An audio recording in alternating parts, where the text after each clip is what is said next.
Hello everyone, I am doctor Mohan Benkar, interventional radiologist. और आज हम बात करने जाने वाले हैं हिल पेन के बारे में। हिल पेन ये हमारी सोसाइटी में बहुत ही कॉमन है। 10% ऑफ पॉपुलेशन में ये हिल पेन पाया जाता है। और हिल पेन के कई सारे रीजन हैं, जैसे plantar fasciitis which is one of the most common reason. Second है हिल पेड एट्रोफी, जो ज्यादातर स्टीरॉयड के इंजेक्शन लेने के वजह से डेवलप होती है। Third one stress fracture of the calcaneum. And एक बैक्स्टर नर्व आती है, वो नर्व भी जब कंप्रेस होती है तभी भी हिल पेन होता है। सो ये जो सारे रीजन है उसमें से सबसे कॉमन रीजन है प्लांटर fasciitis। तो सबसे पहले जानते हैं कि ये प्लांटर फेशिया क्या है और ये प्लांटर fasciitis क्यों होता है। तो आप ये देख रहे हैं कि ये जो हिल है, ये हिल के लिए ये फुट की आर्च है। ये फुट की आर्च मेंटेन करने के लिए एक फेशिया डेवलप किया है, this a thick band of fascia. वो यहाँ से ये जो कैल्केनियम बोन होता है वहां से शुरू होके यहाँ पे टोस पे अटैच होता है। और ये प्लांटर फेशिया ये फुट की आर्च को मेंटेन करता है। जब भी हम जब खड़े होते हैं, पूरा बॉडी का वेट आता है, तब ये फुट की आर्च मेंटेन हो, ये उसकी जिम्मेदारी प्लांटर फेशिया की है। अभी क्या रहता है कि ये जो प्लांटर फेशिया है, ये हिल पेन आप जब फुट को ऊपर की तरफ उठाएंगे, तब ये प्लांटर फेशिया यहाँ से स्ट्रेच होता है। सबसे ज्यादा स्ट्रेच होता है ये कैल्केनियम के पास।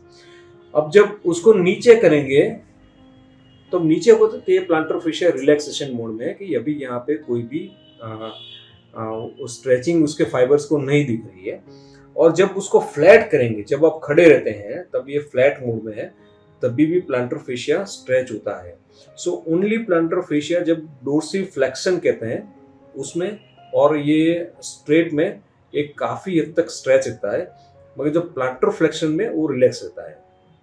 ज्यादातर हम क्या करते हैं कि हम या तो खड़े रहते हैं या तो फिर कुछ रनिंग एक्टिविटी करते हैं, तब ये प्लांटर फेशिया पे ज्यादा से ज्यादा स्ट्रेच आएगा।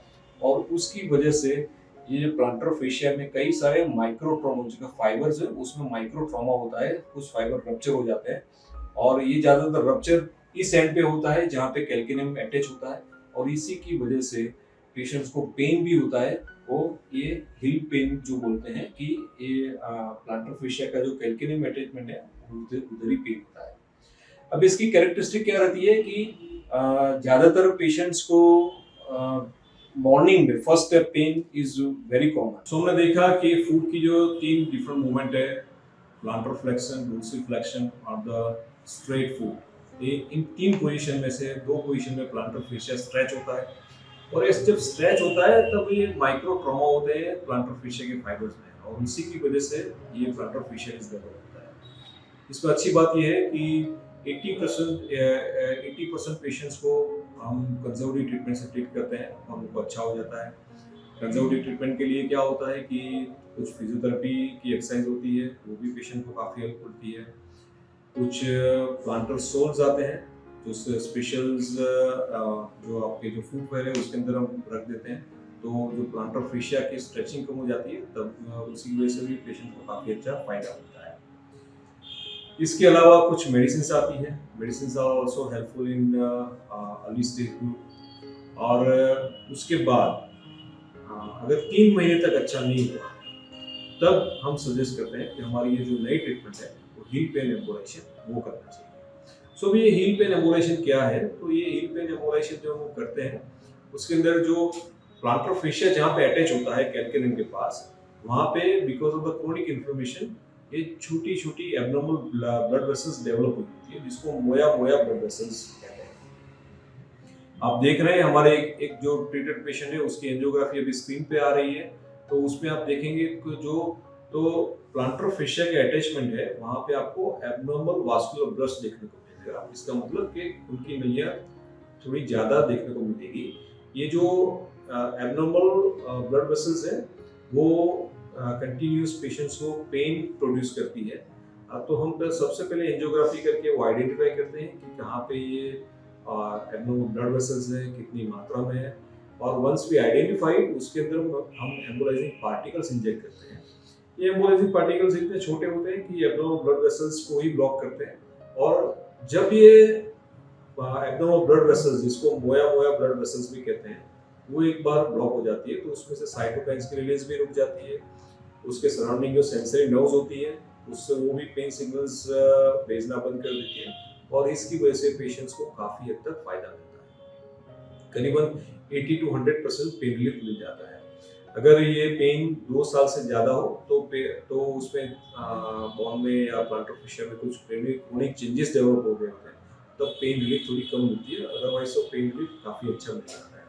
और इम्पोर्टेंट थिंग ये है कि इसमें कुछ बिना कोई कट किए, बिना कोई सर्जरी किए ये होता है, और it will eliminate the root cause.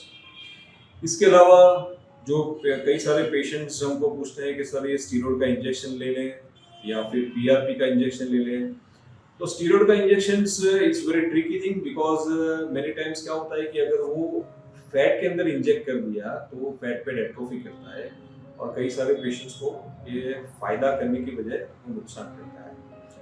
ये स्टीरॉयड के इंजेक्शन की वजह से जो प्लांटर फिशिया है वो भी थोड़ा स्टीफ हो जाता है रिपीटेड इंजेक्शन की वजह से, और फिर ज़्यादा स्ट्रेस आने पर वो रप्चर होने की संभावना भी बढ़ जाती है।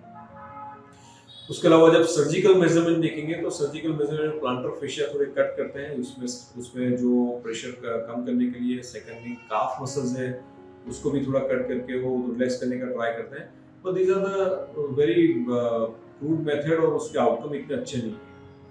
So, heel pain embolization is one of the best method to treat these plantar fasciitis, which is very common in our society. ज़्यादातर हम डे केयर में करते हैं, मॉर्निंग में पेशेंट्स आते हैं तो दोपहर तक उनको छुट्टी मिल जाती है, एंड पेशेंट को बहुत ही जल्दी कुछ ही घंटों के अंदर रिजल्ट देखने को मिलता है। Thank you so much for listening this video. आपके कुछ भी क्वेश्चंस हैं, कोई भी आपको क्वेरी है तो just you ask me, and we will be very happy to answer your all the questions. Thank you so much.